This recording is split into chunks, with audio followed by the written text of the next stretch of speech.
and how you can participate using the resources of the Newark Public Library. Just a few housekeeping items. We ask that everyone keep their cameras off and their cameras and microphones off while our speaker is talking. If you have any questions, please type them in the chat box. The speaker will get to as many as possible after his talk. Our speaker tonight is Eric Schmaltz. Eric is the community manager for the History Unfolded project. He grew up in Northern Virginia, where his love of history was nurtured by a father who was a Civil War buff. His appreciation for education was fostered by his mother, who instructed college undergraduates in early childhood education. Eric graduated from the College of William and Mary in 2010. After receiving a Master's of Teaching degree from the University of Virginia, he taught high school social studies for 4 years. He has been with the Holocaust Museum since 2015. And Eric, welcome. We are very glad to have you here. Take it away. Thank you very much for the opportunity. I'm looking forward to talking with all of you about the History Unfolded project. And ultimately today, what I'm doing is asking if you are willing to help out this History Unfolded project. So I'll get started. Right.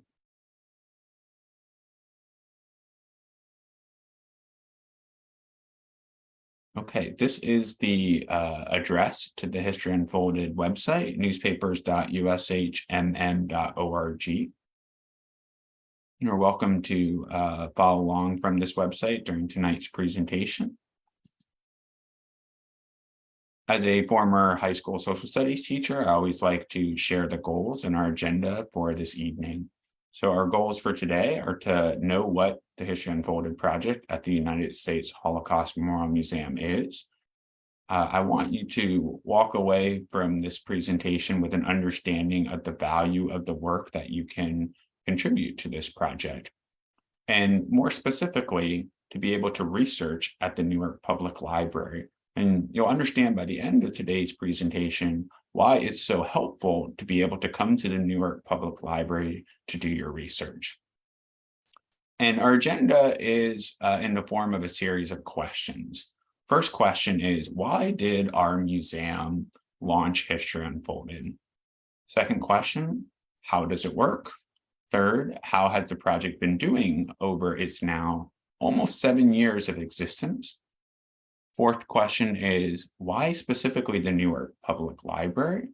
And then the last question is, how can you help our team and our museum with this research?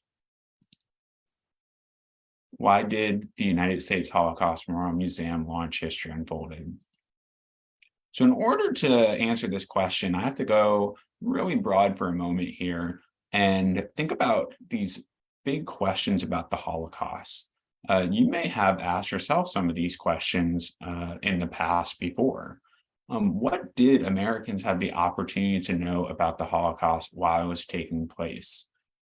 How did Americans react to the information they had access to in their local communities? These are questions that our institution, which is on the National Mall in Washington, D.C., has been asking since really before our opening in 1993, but all along since then. We, as of late, have been working on themed initiatives, and our current initiative right now is called Americans in the Holocaust. And so we wanted to focus primarily on American knowledge of and responses to the Holocaust. And I'll talk in a moment about the ways that we wanted to explore those questions more in depth. And so we knew that this was something that we were interested in. And we thought one way to get at some of these answers is by investigating local newspapers. And there are a number of reasons why we thought that that would be a good idea. As you may know, Americans were reading newspapers in the 1930s and 40s. This was the main method by which a lot of Americans received their news at the time. Local newspapers were also available in most towns throughout the country, big and small. The scholarship that has been done over a number of decades is not complete.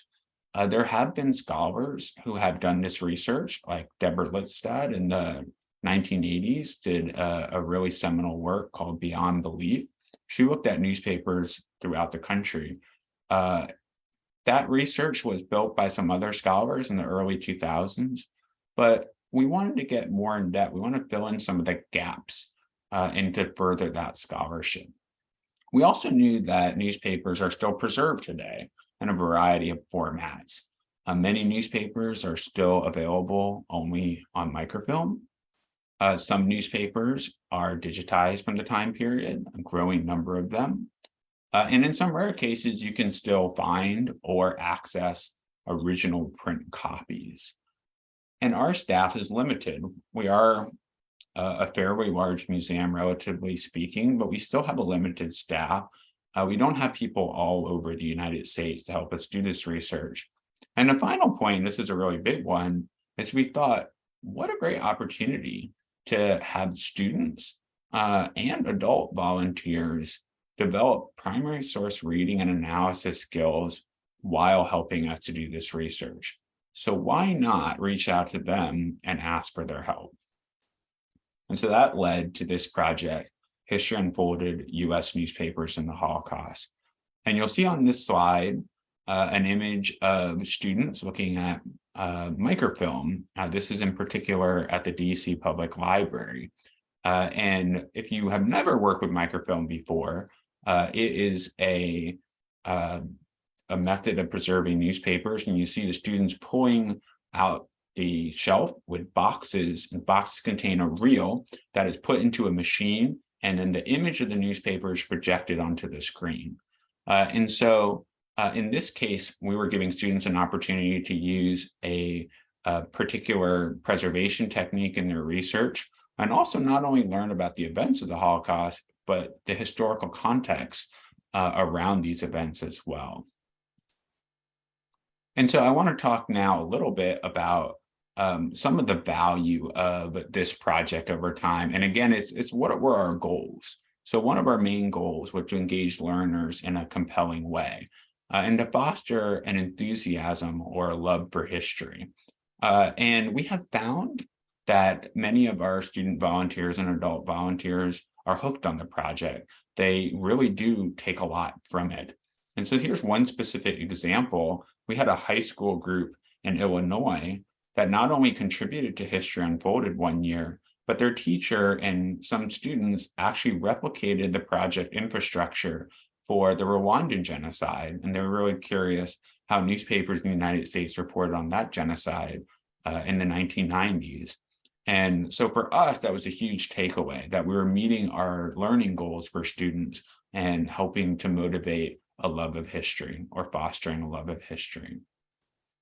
I mentioned a moment ago that one of our goals was to fill in the gaps in the scholarship and the historical record.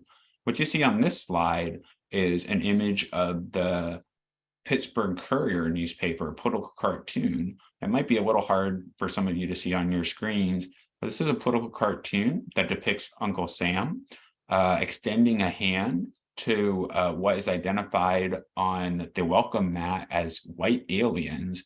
They're being driven by a depiction of Adolf Hitler carrying a whip and a pistol. Uncle Sam has his own whip behind him as well. And the door that says Land of the Free USA is in front of a shackled Black American with the headings of disenfranchisement, ostracism, and discrimination.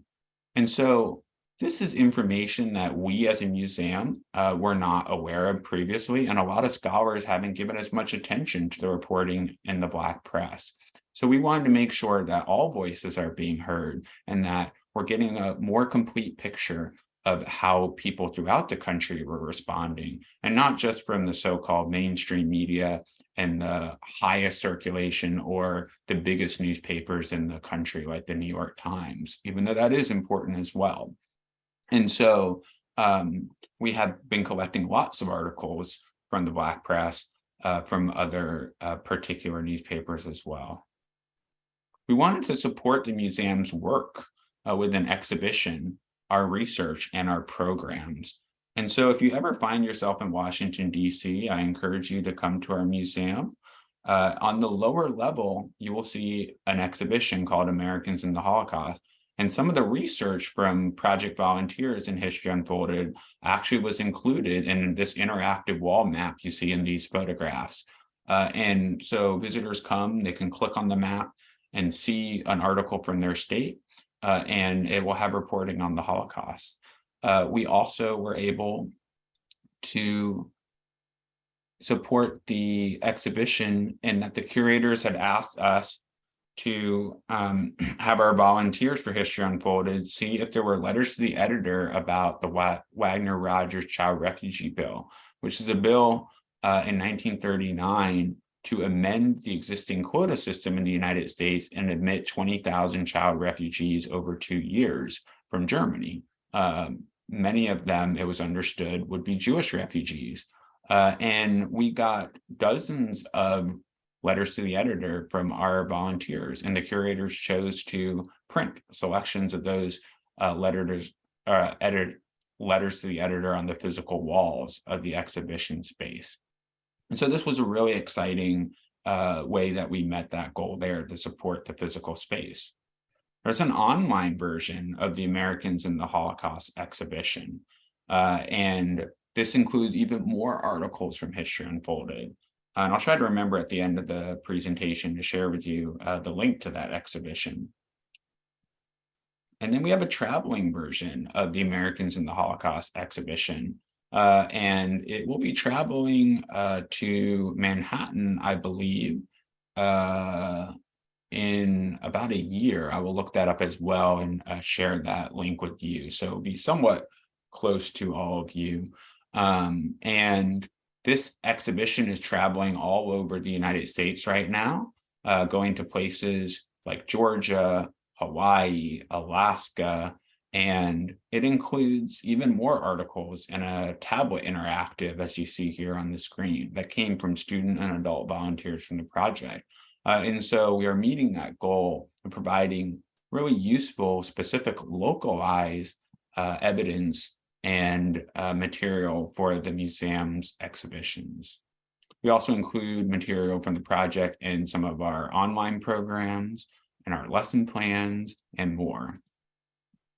Now, some of you may have heard about a recent documentary film released by PBS. It's from Ken Burns and 2 co-directors. It's called The U.S. and the Holocaust. And while that is an independent film, the team was inspired in part by our initiative on Americans in the Holocaust. And I did consult with or help advise, provide research for, I should say, the team that was collecting all of the evidence before making their documentary, and they looked at the History Unfolded data set. And so this helped them in terms of how they wanted to tell the story of the U.S. and the Holocaust. And so this is a picture that I took when Ken Burns and the co-directors came to the museum right before the official launch of the documentary film and talked about the importance of the film and working with the museum. So that was an introduction to what History Unfolded is and the goals that we had. How does the actual project work? History Unfolded is what we're calling a citizen history project, similar to a more traditional crowdsourced project, like a transcription project or something like a crowdfund project, but it's different. And I mentioned that we have education and research goals in mind. And so the website, here again is another screenshot, has 3 main components to it: learn, research, and contribute. And like I said, our audience, our target audience is high school, middle school, high school, and university students and adult patrons, especially in places like libraries, to help us do this research. And we launched the project at the end of 2015 in a beta form, and then we are fully live in 2016. And so, like I said, it's been almost 7 years that we've been doing this. So the first step our project volunteers take is they learn about different events in the era of the Holocaust from 1933 to 1945. We actually have a couple events that go into 1946. And we do this for a couple of reasons. Our curators had limited time and attention for the exhibition, so we can't cover every single part of the history. We also know that there are particular topics that teachers are teaching in the classroom and topic that we wanted to really investigate in newspapers. So we're looking at events or moments in the history of the Holocaust. Here's one on the news coverage of the St. Louis, which was a ship that had refugees, primarily Jewish refugees that came to the Americas. And the vast majority of those refugees were denied admittance into the United States and Cuba and were sent back to Europe. And while they did disembark outside of Germany, sadly, tragically, many of those refugees were still killed during the Holocaust as Germany invaded some of those countries that they wound up going to. And so this is our event module on that topic.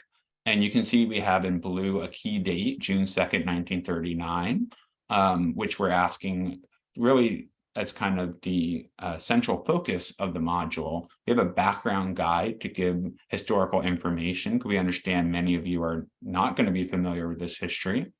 Keywords, which are particularly useful in online research, and then dates to check. The dates to check are especially crucial for the microfilm research that we'll be talking about in a little bit. So you can see that we have a couple of different date ranges, late May of 1939 up to that moment on June 2nd, 1939, when the St. Louis was forced to leave Havana Harbor. And then we want coverage for the next week or so after that moment as the ship returned to Europe. We're also interested in editorials, letters to the editor, opinion pieces on this topic as well.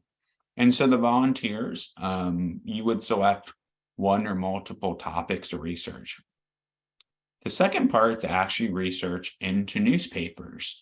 And so I would love for any of you who are interested to explore local New Jersey newspapers and help us to fill into some of those gaps. And so there are newspapers on microfilm at the Newark Public Library. And you also have some options when it comes to online research in our time period as well, such as the New York Times. And so you would take the events and a newspaper or multiple newspapers, and you would start looking into that newspaper or newspapers on your topic to see if there was reporting. And if you do find reporting, then you would upload information about that newspaper coverage to our History Unfolded website. Essentially, what we've been collecting is metadata around these newspaper articles. So for instance, we want to know, what was the newspaper that reported on this topic? Which day did it release the article? What page was the article on? What was the headline and subheadline? Was this a byline story by the Associated Press or a named local author? Where was the article found? If someone else wants to go and see it again or find other articles around it. And so this is a published article to History Unfolded. We have a team of reviewers on the back end. When you submit your article, they'll take a look at it before it's published to the website. They will make edits if necessary. If the article is not relevant to one of those events that I was just talking about, they will let you know that it can't be approved.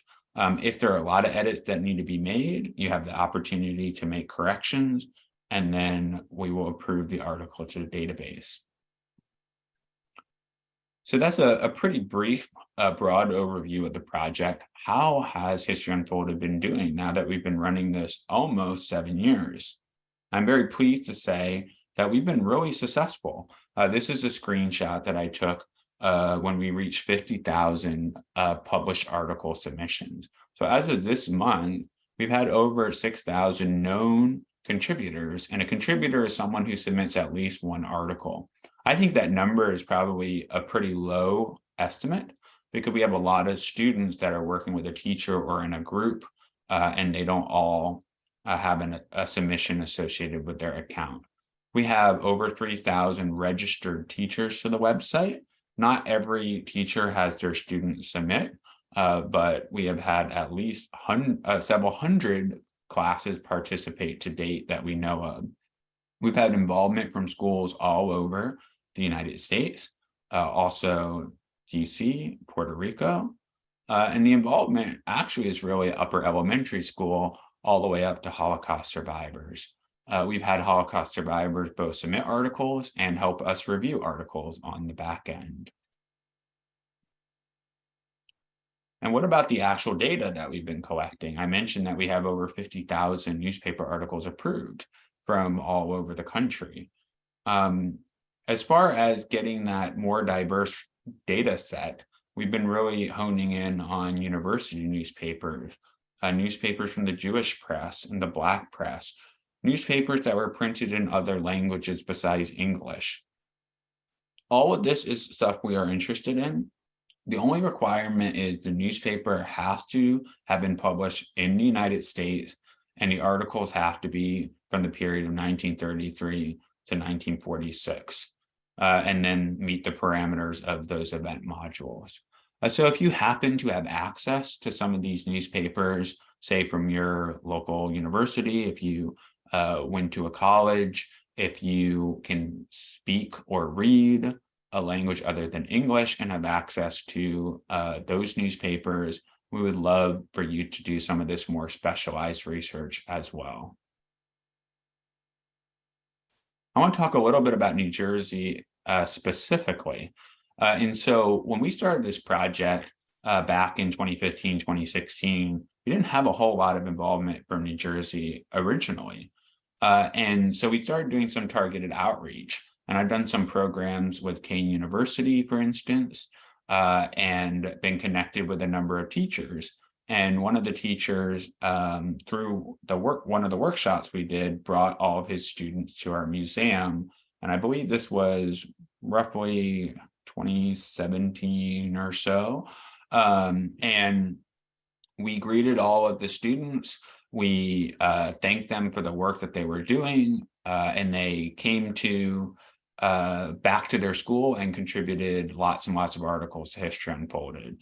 And so that really helped jumpstart not only this teacher, but a couple other teachers to put New Jersey more on the map. And so I want to show you now the progression of how New Jersey has really contributed more and more articles.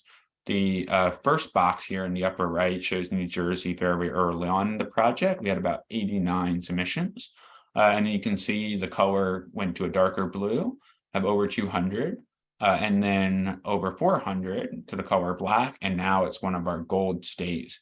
We have close to, or 850 plus articles, getting closer to 1,000 total submissions. That all being said, there's so much more research that needs to be done, as I'll talk about in just a moment. Why the Newark Public Library? Well, I mentioned at the beginning of the program that we're really interested in helping out with the scholarship. So there's education goals for students. There's also research goals, in particular for scholars and for Holocaust historians and even digital humanities researchers. We really want to make this data useful for their research in the future. So we have a team historian, and she came to us and said, you know, one thing, we're not going to get a comprehensive data set here.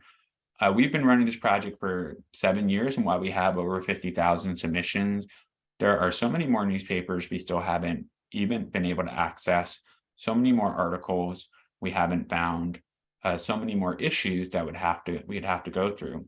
So, well, what if we try to get a digitized form or a digital form of a somewhat representative sample? So we could look at some of the highest circulation newspapers in each state across a number of different events. And while we do want to really localize this research, we also want to know what the majority of Americans around the country had access to. Is it really true that most people in the country could have learned about the boycott of Jewish businesses on April 1st, 1933 on the front page of their newspaper? If we look at a representative targeted data set, we might be able to help scholars answer that question. And so what you see here is kind of a behind the scenes screenshot of a spreadsheet that some of the team members created with me. And we're tracking all this data across these high circulation newspapers. And you may be able to see in New Jersey, we have the Newark News and the Newark Star Ledger, which went through some different name changes at the time. But these are two high circulation newspapers in New Jersey. As far as we know, they had the highest circulation as of 1940.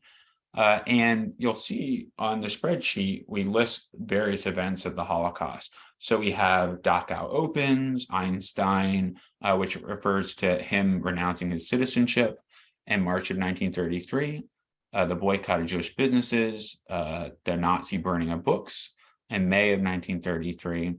And we are tracking whether the newspapers report on these topics. In order to do that, we rely on volunteers all over the country to look into the reporting from these newspapers. You can see on the spreadsheet, even though I didn't have the key with the colors, there's a light green under Einstein and the boycott, and there's a gold under the Newark Star Ledger. Those indicate that we have bound articles from those newspapers on those topics. But we have discovered that since the Newark Evening News and the Newark Star Ledger, I believe it was sometimes called the Star Eagle, is not yet digitized, we need to go more directly to the source. And that would be a place like the Newark Public Library, which is very fortunate to have both newspapers and their entirety from 1933 to 1946 on microfilm. So I had the opportunity about a month ago, a little less, to come to the Newark Public Library and try out the research myself. And so what you see are pictures that I took inside the microfilm reading room that has access to the microfilm. And I will let the library staff at the conclusion of this program give some more details about the hours and the process of how you would do your research. But in a broad view, you have the ability to come to this space, to have the microfilm brought to you from this newspaper, to research it on the screen, and then to take an image of that page and then upload it to the History Unfolded website. And again, this is hugely important because the vast majority of people do not have access to this newspaper. So if you're able to come to the Newark Public Library and do this research, you will really be helping scholars and students in the future. So in a broad sense, here are the steps how to help. As you might imagine by now, it is a little complicated because we have that spreadsheet and it's always changing as far as the research we're getting. So I would recommend sending me an email, or you can call me on my work phone, and I will give you an up-to-date listing of what are the particular events from these newspapers we're still in need of. And we can talk about how much time you have, what events you're interested in, how often you can get to the library. So that would be my first recommendation.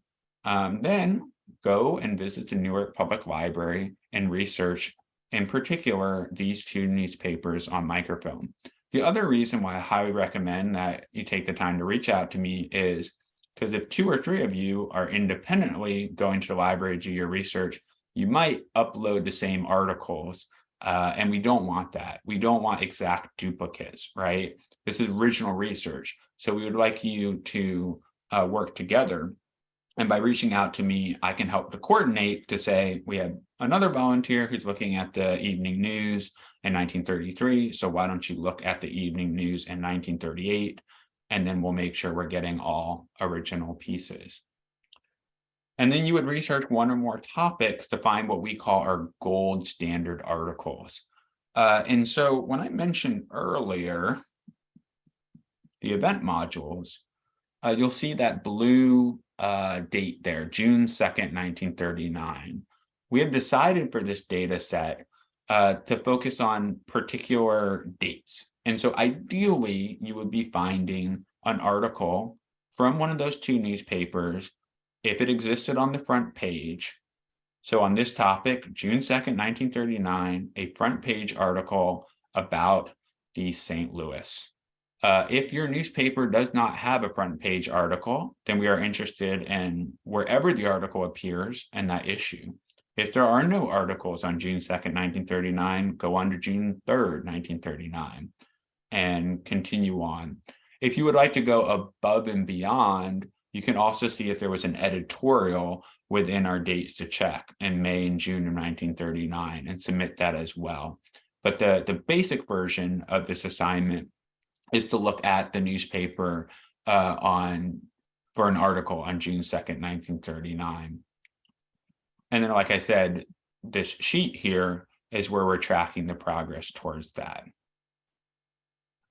Another note I'd like to make is, because this question comes up a lot, we would prefer that you take a high quality full page scan of the first page the article begins on when you upload it to the History Unfolded website.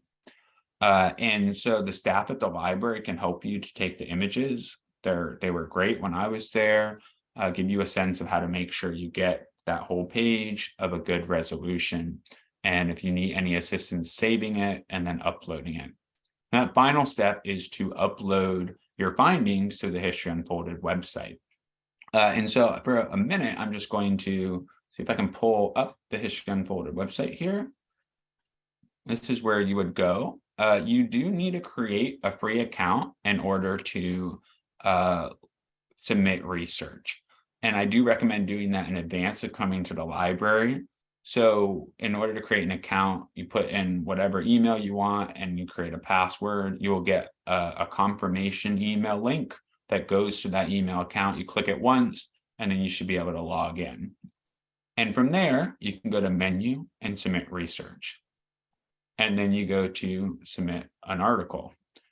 And if you found an article, you would follow these steps. So we gave the example of the St. Louis, and you would click on this event module. You would put in the name of the newspaper. So maybe I have the Newark Evening News. And then I'm going to put in the Newark Public Library as my location of newspaper archive. You hit save and continue. Here's where you put the information about that newspaper article. If you found a standard article on page 1, put it in like this. Put the date. So let's say you did find it on that actual day, June 2nd, 1939. You put the headline. So what was the name of the story with the first title? A lot of newspaper articles back then had a secondary title. That'd be your subheadline. You only need to put the first one that appears. And then author byline. A lot of newspapers were not by named authors at the time. So you might just put AP, which stands for Associated Press. We found many of these articles came from the Associated Press or the United Press, today's UPI. Some cases, it would be a named author and a byline. So Lewis Lochner for the Associated Press. So you could put that in like this would be one option. Hit save and continue. This is where you would attach the image that would be saved to the microfilm reader or a flash drive from the Newark Public Library.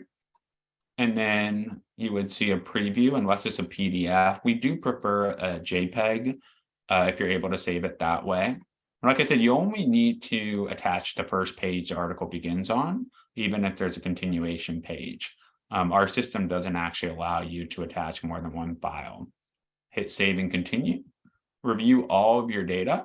If you want to make a note to our review team or just something you found interesting about the research, you're welcome to do that. You hit submit findings. The submission will go to our backend. We try really hard to give feedback within a week. And then we'll approve your article if it's relevant. And you can see here, for instance, oops.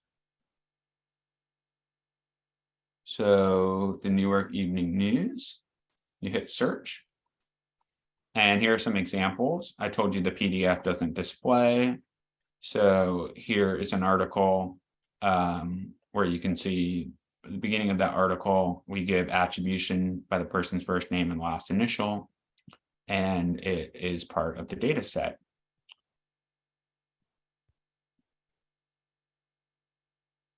So that is the process. I want to quickly end with some examples of newspaper articles we have found were submitted by project volunteers over the year, and then we should have plenty of time for questions.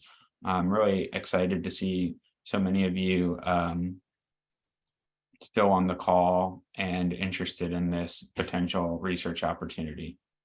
So I was told by the Newark Public Library staff that some of you may not actually live very close to Newark Public Library. So our first hope would be that if you do live near the Newark Public Library, that you'd be willing to go in person and help us with this research. But you do have other options. The Newark Public Library does have the New York Times as a database. And so I mentioned we're interested in local New Jersey newspapers, but we have not completely exhausted the research in the New York Times.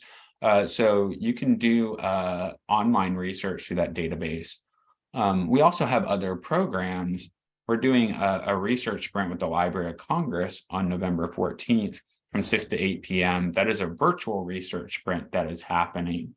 We also are running online sprints for all of our project volunteers pretty regularly. We use, for instance, through the generosity of Ancestry, the project volunteers have been given at times a week of free access to newspapers.com. And that really helps from an accessibility standpoint for many volunteers who cannot access newspapers more directly.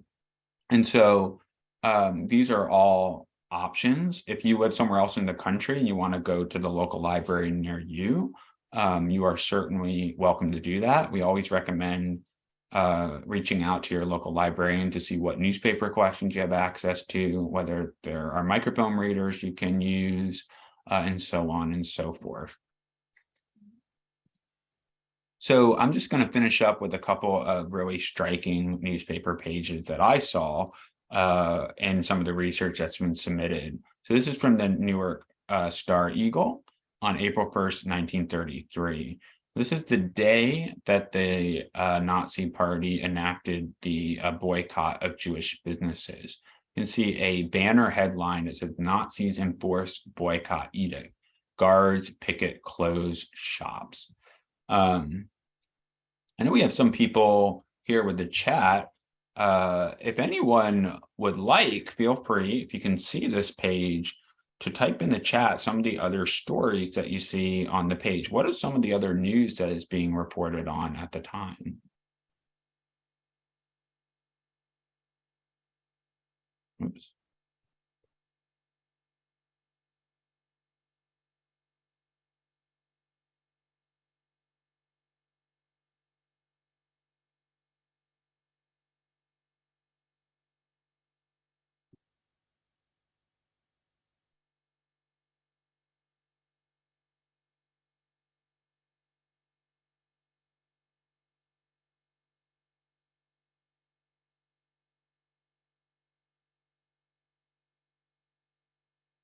Okay, great. We're getting some responses. We have one on Rosa Poncele. In fact, I'm probably embarrassing myself. I imagine that might have been someone pretty well known at the time. I'm not familiar with that, person, but either that or you have really good vision that you can read that caption there. Vet funds, information about how to help fund veterans from the First World War, which is known as the World War back then. Roosevelt acts about to fall on Vets Fund. So yes, South storm toll. So this is a weather-related event in the American South. Was very devastating, and people lost their lives. And so these are great comments. Please keep them coming. The point being here, and one no one has said yet, which is just below the article on the boycott, is Speed New Jersey Beer Bill Action. This is right around the time of changes with America's prohibition laws, in which alcohol became legalized again for many Americans. And so for many people, this was really exciting. It was something a change that they wanted. And so you can see all this other information competing for the attention of readers in New Jersey at the time. The concerns about the veterans funds and about the Depression in general. You may know that in April of 1933, the United States was in the middle of this great battle with the Depression, and unemployment was very high at the time, much higher than it is today. And so, yes, a tragic story about a student shooting herself towards the bottom of what we can see on the page. So lots of information that contextualizes this article in the history. And so this is one of the rewards, the joy of working with this project, is that you not only get to see news about the Holocaust, but you get to see it vis-a-vis news about New Jersey, news about the United States, and what were the different factors influencing and competing for attention. So I want to move on to the Newark Evening News on November 10th, 1938. This is news about Kristallnacht, and you may or may not know that the term Kristallnacht is not in any of these newspaper articles from November 1938 because the term hadn't been applied yet to these pogroms. But you do see a very big headline here: Germany swept by anti-Jewish fury. Many temples fired, shops wrecked. Kristallnacht was reported on for weeks. It was front page news in many daily newspapers, especially if they subscribed to a wire service. And so it is hard to imagine somebody at the time not being aware of this event if they were paying attention to their news. That all being said, you may notice the story in the upper left: parties appraise vote results for effects on 1940. And so this was right after the midterm elections, and the Republicans gained many seats at this time. And so not only does it show some of the other information competing for American attention, but also helps us to get a sense of some of FDR's decision-making, where he didn't have quite as much political power as he did at other points in his presidency. And I can't help but notice that we're at a very similar time of year now, just before a midterm election as well. And so you see other information about Italian decree restricts Jews, convicts being shot, munitions dump blast. And so I'm going to give you one more example here. This is now we're jumping to November 1942, and this is looking at the U.S. has now entered World War II, which began in Europe in September 1939. The Holocaust at this point is the mass extermination plan to kill all the Jews. The Nazis have enacted that plan.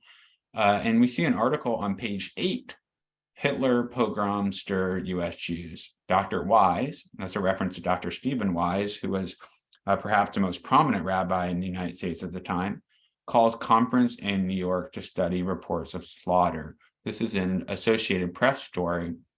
It is right next to a photograph about Russians hunting down foe in Stalingrad, as the headline says, which is a photograph about the Battle of Stalingrad, which was raging at the time. And then we have some indication, not so much on this particular page, but you may know that November 25th, 1942 would have been right around Thanksgiving. And so elsewhere in the newspaper, there are ads for Thanksgiving, and Americans have Thanksgiving on the mind. So you can see that this story is not a front page story. It was reported on, but the Newark Evening News did place this particular article on page 8. So this is just some of the really interesting takeaways you will find doing research, especially the microfilm research. And you can still get this sense from the online research, but I would encourage you to make sure to look at the whole page and not just the article results. Okay. That is what I had. So I will go off to screen share and let the Newark Public Library staff tell you a little bit more about researching in the space, and then we should have time for questions. All right, thank you, Eric. That was terrific program.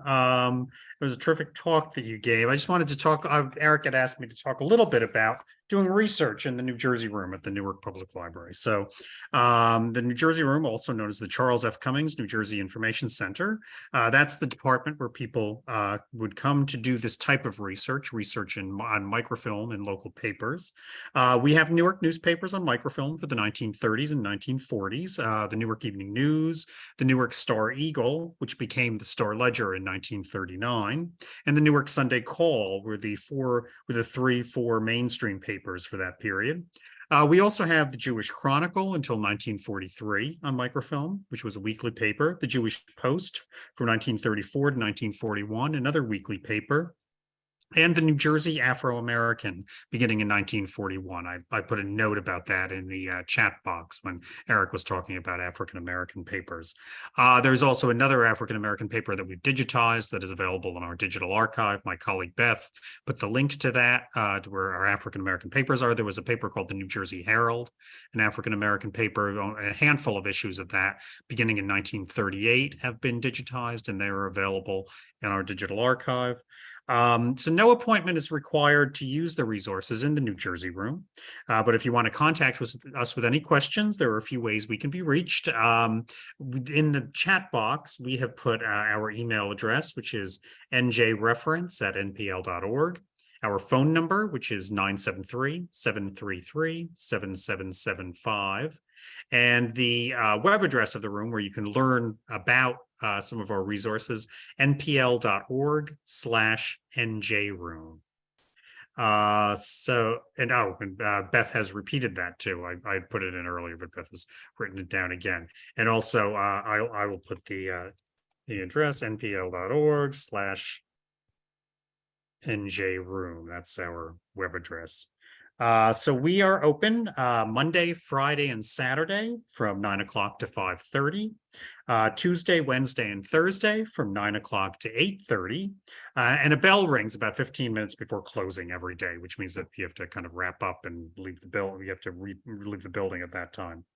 And that's just the basics of researching, of doing this type of research. Is again, no appointment is required to do this type of research because the microfilm is kept right behind the reference desk, and we can just go retrieve it for you very easily. That's not something that requires any kind of special arrangements. You can come anytime, we're open. So does anyone have any questions? We had asked people to type in questions in the chat box. I don't see any there yet, but if somebody does have something, they can type it. There actually was one comment I wanted to mention. We were talking about African-American papers earlier. Nancy had written in the chat box, New Jersey had the Nazi press. I have found articles about it in local newspapers. I didn't know about that. I know we had a German-American Bunt camp up in Andover in New Jersey. They may have had there may have been some newspapers like that, some Nazi papers too, that but I'm not really aware of them myself. Okay, and so does anybody have any questions? I just have a comment. Eric, I was really I was thinking as you were giving your talk about the recent PBS series about the Holocaust in the U.S. And that's nice to know that you actually did some research for that. It was a terrific series. It was a really good show. So I didn't realize that it was the museum was involved in that at all, but it makes sense. We're getting more information about that paper. It was located in Scotch Plains, and Plainfield High School had a Nazi teacher. Oh, okay. That's I'd like to know more about that. I didn't know anything about that. Camp Midvale was the name of the camp up in Andover. So Warren Grover's and my colleague Beth, that was Vanessa, my colleague, who talked about Camp Midvale. But my colleague Beth says Warren Grover's book, Nazis in Newark, is a really interesting resource for information about this time period and on this subject. Does anyone have anything else? Any other comments, questions?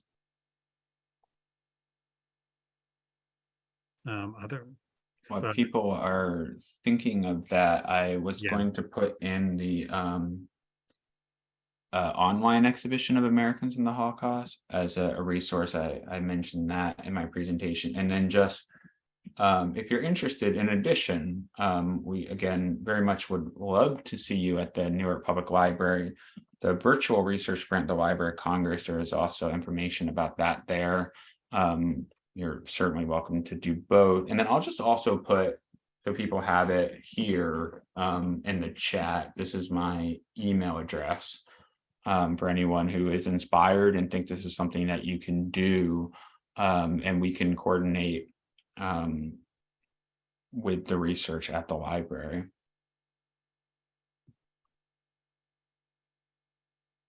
okay. We have a comment from James that this was great. Thank you, Eric and NPL.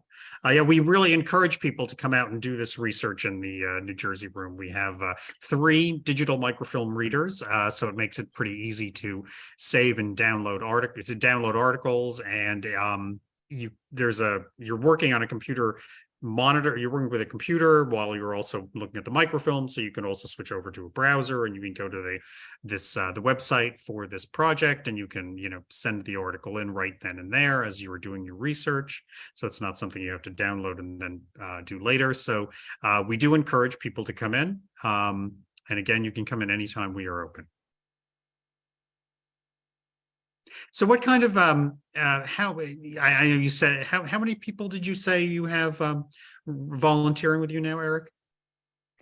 So the number I gave, which I think was something like 6,000 Yeah, that's what I thought it was. plus contributors. Yeah. Those are the people where we have an account on History Unfolded where they've submitted at least one article. So that should be a minimum. But like I said, there are a number of cases where we have volunteers who work in groups. And so maybe, one student submits the article on behalf of the entire group. So I expect that number is, fairly a low estimate. Okay. And we have some adult volunteers who are extremely active. So we have some volunteers have submitted over 100 articles themselves because they get so engrossed in the project. Okay. All right. So what demographic is most likely to do you have? Tends to be older people, younger people? Do you have is there a pattern to the kind of people who volunteer for this program? Yeah, it's a good question. So because students are our focal audience, we do a lot of direct outreach with students. So we have probably an even split of high schools and universities do the project, and then a handful of middle schools and occasionally elementary school as far as that audience. We do get working adults, young adults, other professionals who are interested. Maybe they've done like a grad program or they're just personally interested. And then a lot for the library programs tend to be maybe retirees or people who are really just interested in genealogical research. I see in the chat, some of you are very aware of local New Jersey history. So if you're the kind of person that's really into that, this project's great for that. A number of our volunteers do have a personal connection to the Holocaust. So maybe one of their relatives was a survivor. Like I said, in some cases, they were a survivor. And some people just really do a lot of participatory projects. So they come across it. But I would say it's a lot of, students could be do outreach to them. And then the library patrons tend to more often than not be retirees. Okay. So we do have a question here. Do you accept, Nancy's asking, do you accept articles outside the range of dates that you mentioned? Yeah, that's a good question. So we do, and in fact, somewhat recently, you may notice on our listing of events, there's a very final event called Other Noteworthy Findings. We added that maybe a year or two ago because we found that people were really coming across fascinating articles about the Holocaust that didn't fit our events. And so let's say you are looking for an article about the St. Louis and you do a keyword search online and you come across an article that is about a different refugee ship years later, but it's very clearly about the Holocaust. You can submit that to that Other Noteworthy Findings module. We don't want that to be the focus of the research, because as I kind of mentioned, we had particular reasons for addressing and choosing the topics we did. But that is, one option. If you find something that is a little bit outside the date range, so for instance, a December or January article after Kristallnacht, about a month or two later, we may just accept that article too, because it's still somewhat recent. So the dates to check range should be a good guide. And you can often go several months outside of that, but once you get to half a year and beyond, we're likely not to approve it. But the other noteworthy findings module does give kind of a list of criteria about what is likely to be approved to that module. So that's a good question. Yes, we do sometimes accept articles out of the date range. So you mentioned that this is at least part of the effort here is meant to make material available to scholars doing research. Are you aware of scholars using this database for research so far? Yes, we have heard a couple examples, and I forget which scholar, but there was a scholar a couple years back who cited the History Unfolded website and a list of references for a book that came out recently, and that was very exciting for us. We weren't necessarily anticipating that. We actually have a former fellow at the museum who is continuing to contract with us and doing some of his own work, kind of more from a digital humanities perspective, and providing some really interesting takeaways. We've had graduate students who have started using the project in some of their theses and things like that. I think a lot of the scholarly research is still to come. So we're starting to, see the first fruits of that. When was the program first established? We were in our beta in the end of 2015 and fully live in January of 2016. Oh, yeah. I did want to mention, could you talked about like for scholars for the future, and this is scholars, students, and for any of you all as well, is our plan is to continue to accept new contributions from volunteers like you all to the end of June 2023. So you have some time to do this research. The window is, I said, we've been doing this for 7 years, so the window is definitely shorter than it had been. But the reason why we're doing that is our plan beyond that for the general public is to transition the site to displaying and making more accessible what we collected. You can see right now, like those PDFs don't display very well. We might be able to change that. We might be able to add continuation pages. We might be able to make available more articles that we've gotten copyright clearance for, so you can download those high quality full page scans. Maybe some additional lesson plans for teachers, data visualizations. We are in talks of possibly letting certain libraries continue to do the research beyond the summer. That's up in the air right now, but that might be an option. And I did want to mention, because I mentioned it, the traveling exhibition. I wanted to look up to see if that in fact is going to be somewhat near you. I'm pretty sure. I'm going to put a link to this as well before I forget. It looks like one of the last sites. So I misspoke. It wasn't Manhattan, it's Brooklyn. New York City College of Technology will be receiving the traveling version of our Americans in the Holocaust exhibition basically a year from now, October through November 2023. So if you don't make it to DC, but you're interested, I'm going to put that in as well. Sorry, I just wanted to make sure to mention that. Yeah, okay. Well, thank you very much. This was a terrific program, and I hope that we get some volunteers out of this. I will let you know if I hear from any. Well, you'll probably hear from them first, actually, so you'll really know. Okay. So thank you, everyone, for being here. Thank you, Eric, for your exciting talk. On behalf of the Newark Public Library, good night. Be safe.